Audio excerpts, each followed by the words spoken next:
চলে যাওয়ার পর আমার সমাধিতে বইগুলো সাজিয়ে দিও। আমার শিয়রে, আমার ডান পাশে, আমার বাঁ পাশে।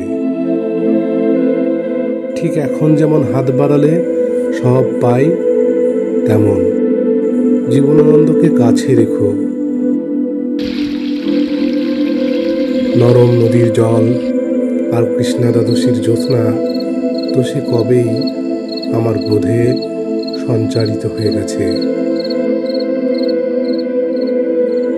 আর সুন্দর করে সাজিও আমার গীতা, আমার পুরাণ, আমার কোরআন, বেদ, উপনিষদগুলিকে,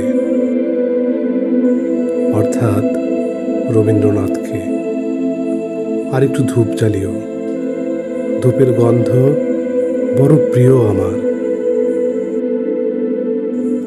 আমাকে খুঁজে পাবে সাদা পাতার কালো অক্ষরের বিন্যাসে, পাবে বইয়ের সোঁদা গন্ধে, রবীন্দ্র রচনাবলীর পাতায় পাতায়, যেখানে প্রতি পাতায় আমার ভাবনারও প্রকাশ আছে, লেখা আছে। আর ধূপের গন্ধে ভয় কি তোমার? এবার নিশ্চিন্তে ধূপ জ্বালো।